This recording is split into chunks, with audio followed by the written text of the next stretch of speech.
السلام علیکم دوستو، میں ہوں ڈاکٹر ابیب الرحمن اور آپ دیکھ رہے ہیں انٹرسٹنگ ورلڈ آف اسلام۔ دوستو، ہم نے حضرت مولانا محمد زکریا صاحب رحمۃ اللہ علیہ کی سوانح عمری پر ویڈیوز کا ایک سلسلہ شروع کیا تھا۔ انہی ویڈیوز میں آج ہم 5ویں ویڈیو اپلوڈ کر رہے ہیں، اور اس ویڈیو میں ہم ڈسکس کریں گے کہ حضرت مولانا زکریا صاحب رحمۃ اللہ علیہ کا اپنے اکابرین کے ساتھ جو معاملہ تھا، اس پر آج کی ڈسکشن ہوگی۔ تو حضرت کے قلم سے سب سے پہلا دور حضرت قطب عالم قطب الاقطاب حضرت گنگوہی قدس سرہ نور اللہ مرکزہ کا تھا۔ میری عمر 2.5 برس کی تھی جب گنگو حاضر ہوا، اور 8 برس کی تھی جب حضرت قدس سرہ کا وصال ہوا۔ شعور تو اب تک بھی نصیب نہ ہوا، مگر وہ تو عرف میں بھی بے شعوری کا زمانہ تھا۔ اس بے شعوری اور بے تمیزی کے زمانے میں بھی اپنی چند حماقتیں ضرور یاد ہیں۔ سب سے پہلی تو یہ کہ حضرت قدس سرہ 4 زانو تشریف فرما ہوتے، اور یہ بے ادب و بدتمیز و گستاخ حضرت قدس سرہ کے دونوں گھٹنوں پر ایک ایک پاؤں رکھ کر حضرت قدس سرہ کی گردن میں ہاتھ ڈال کر لپٹ کر کھڑا ہو جاتا تھا۔ اب جب خیال آتا ہے تو دردڑی آ جاتی ہے کہ میرے کپڑوں میں سے کتنی بدبو حضرت کو آتی ہوگی اور کتنی تکلیف حضرت کو پہنچی ہوگی۔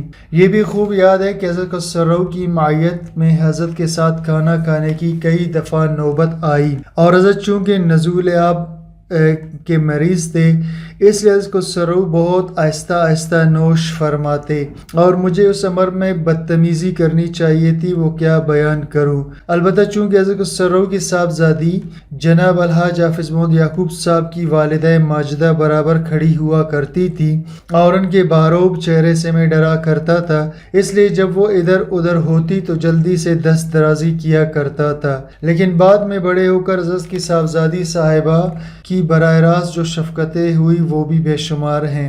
یہ بھی خوب یاد ہے کہ حضرت قدس سرہ کو امرودوں کا بہت شوق تھا، چونکہ دانت نہیں تھے، اس لیے حضرت مولانا سید احمد مدنی منور اللہ مرکزہ حضرت قدس سرہ کے لیے ایسی باریک درکیاں امرودوں کی کاٹتے جیسے پتنگ کا کاغذ ہوتا ہے۔ بڑی ہی مہارت تھی۔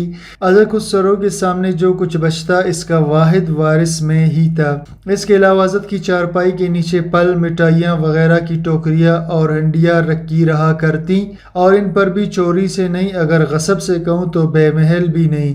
بہرحال غاصبانہ تصرف میرا ہی ہوتا تھا۔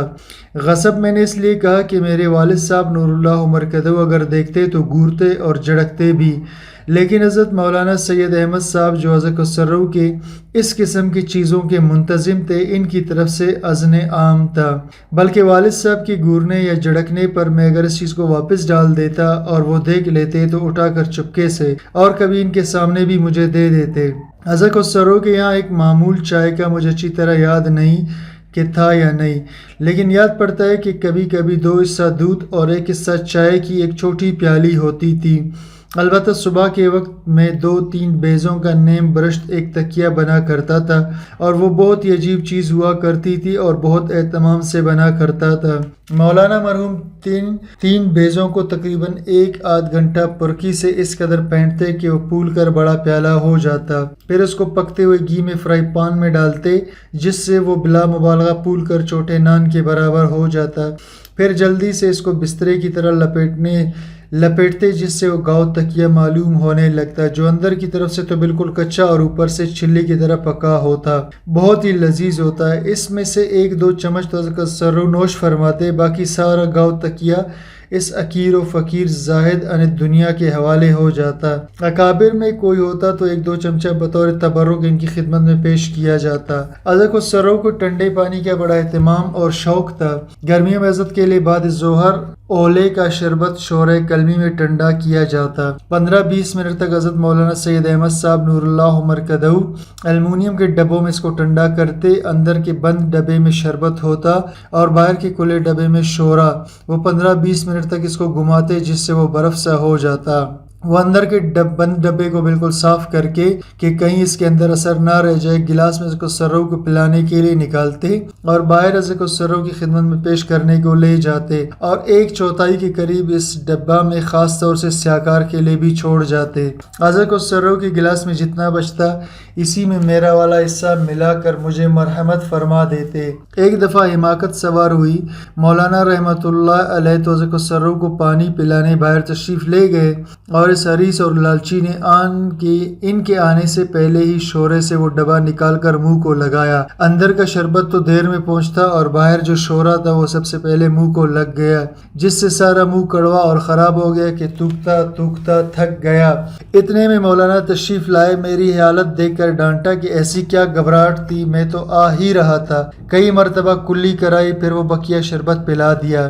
اس سیاکار اور نابکار نے جملہ مشائخ کے یہاں سے مادی مال ہی کھائے اور اپنی بد اعمالیوں سے روحانی کچھ نہ کھایا۔ اعلیٰ حضرت خسرو نور اللہ مرکزہ کی ہم رکابی میں عیدگاہ جانا بھی خوب یاد ہے۔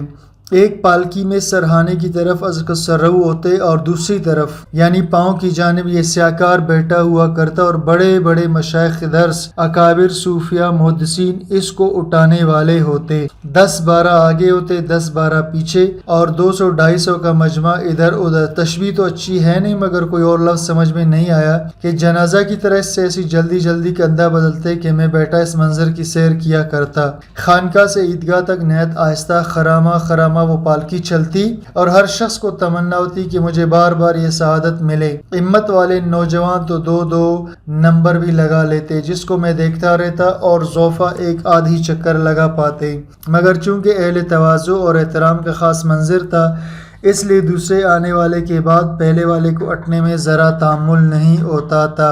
ایک حماقت ساری عمر یاد رہے گی۔ حضرت خسرو کی سیدری اور شرقی جانب ایک بہت بڑا چبوترا تھا، اس کے اوپر ایک بہت بڑا چھپر پڑا رہتا اور وہ گویا میرے والد صاحب اور ان کے متعلقین و خدام و ادب کی قیامگاہ تھی۔ اس میں چارپائیاں بھی پڑی رہتی اور سردیوں میں پرال اور گرمیوں میں چٹائیاں، وہی گویا میری بھی قیامگاہ تھی۔ جب حضرت خسرو دوپہر کا کھانا کھا کر مکان سے تشریف لاتے اور خانقاہ شریف کے اندر داخل ہوتے تو میں اس قدر زوردار جھٹکے سے السلام علیکم کہتا اور حضرت خسرو اتنے ہی زوردار جھٹکے سے وعلیکم السلام کہتے کہ حضرت خسرو کی آواز اب بھی کانوں میں گونج رہی ہے۔ اور اجل خلفاء اور اکابر علماء جب حضرت قطب عالم کی مجلس میں بیٹھتے تو ایسے سر جھکا کر بیٹھتے کہ بالکل سناٹا چھایا ہوتا۔ البتہ حکیم محمد اسماعیل صاحب جو بعد میں بمبئی میں حکیم اجمیری کے نام سے مشہور ہوئے، جب وہ گنگو حاضر ہوتے تو وہ کچھ نہ کچھ بات اکثر کرتے رہتے۔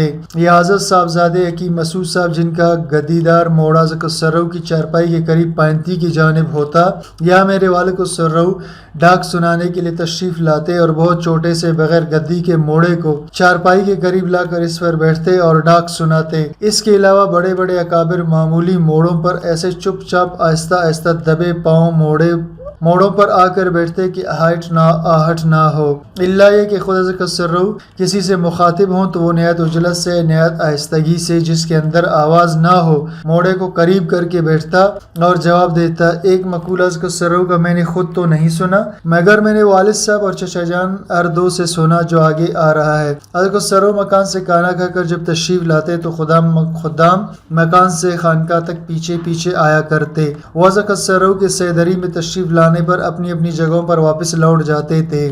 دستور یہ تھا کہ جب حضرت خسرو دونوں وقت کا کھانا کھانے مکان تشریف لے جاتے تو خدام میں سے 2-4 نہایت آہستہ پیچھے ہو لیتے۔ حضرت خسرو کا ہاتھ پکڑ کر کوئی نہیں چلتا تھا بلکہ حضرت خسرو کے ہاتھ میں ایک لکڑی ہوتی تھی، اسی کی مدد سے بغیر سہارے کی تشریف لاتے اور لے جاتے۔ خدام جو مکان جانے پر ساتھ جاتے وہ حضرت خسرو کے فارغ ہونے تک باہر دروازے پر ہی کھڑے رہتے یا بیٹھ جاتے اور حضرت کی واپسی پر ساتھ خانقاہ آتے ہوئے جب حضرت خسرو سیدری تک آتے تو وہ لوٹ جاتے۔ ایک مرتبہ حضرت خسرو تشریف لائے، حضرت نے سیدری میں قدم رکھا اور خدام لوٹ گئے اور حضرت نے سیدری میں کھڑے ہو کر فرمایا کوئی ہے؟ میرے والد صاحب نے کہا کہ حضرت یحییٰ اور الیاس ہیں۔ حضرت نے نہایت جوش سے فرمایا کہ اللہ کا نام چاہے کتنی غفلت سے لیا جائے اثر کیے بغیر نہیں رہتا۔ حضرت خسرو کا ارشاد بالکل صحیح ہے، اسی وجہ سے جملہ مشائخ سلوک میں اللہ کا ذکر اور ورد جاری ہے کہ یہ اثر کیے بغیر نہیں رہتا۔